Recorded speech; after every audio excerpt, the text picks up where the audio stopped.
It's one of the rites of spring in Healdsburg. One Sunday in May every year, we are allowed to peel off a layer of our everyday life and get an impression of what homes were like in Healdsburg's early days, how they are today, and what the possibilities are for the future.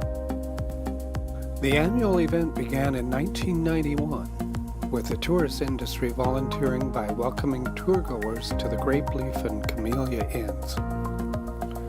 They were joined by the owners of 3 other vintage homes. Each of the following years, owners of 5 to 7 homes have opened their doors to offer a glimpse into Healdsburg life. Each one of these homes is an important part of Healdsburg's rich fabric. After 28 years, the organizers of the tour have amassed an extraordinary body of work. When seen as a whole, it offers profound insights into the evolution of our town and an appreciation of the outstanding diversity of our housing stock. Going back in time, we can begin to understand how each of these homes were built and rebuilt for a specific time and place.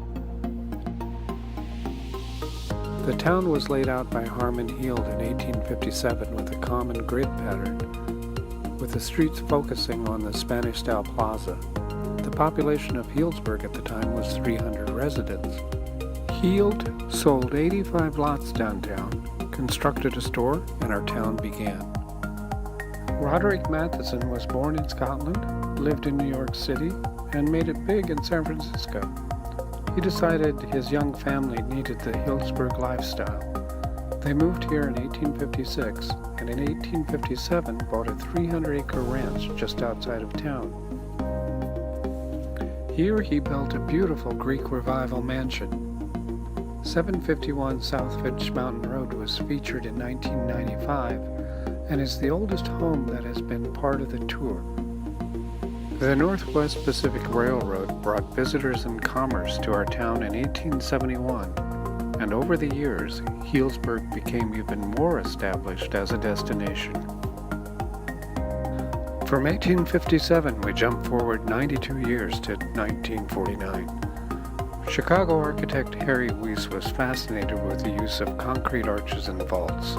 Among his greatest works resulted in the construction of the stations for the Washington, D.C. Metro. In his earlier work, he had explored similar ideas in the successful development of a prototype store for the Purity grocery chain. In order to meet the demands of a population exceeding 3,000, one of the 49 stores built was at the corner of North and Center Streets. An outstanding example of adaptive reuse, the lower portion has been divided into smaller retail shops, and the upper level houses a modern loft apartment. It has been featured twice on the home tour, 2007 and 2013. The housing shortage is nothing new in Healdsburg. 8 years after the end of World War II, a new zoning ordinance was adapted to encourage higher density housing near the center of town. Until recently, the town has mostly added housing by annexing adjacent farmland. This is an idea that has been grappled with for decades and most elegantly addressed at The Grove.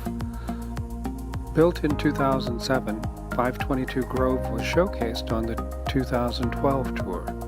The award-winning complex proves that high-density living does not mean a compromise in personal space nor quality of life.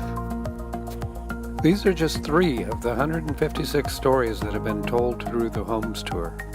There are so many still to tell.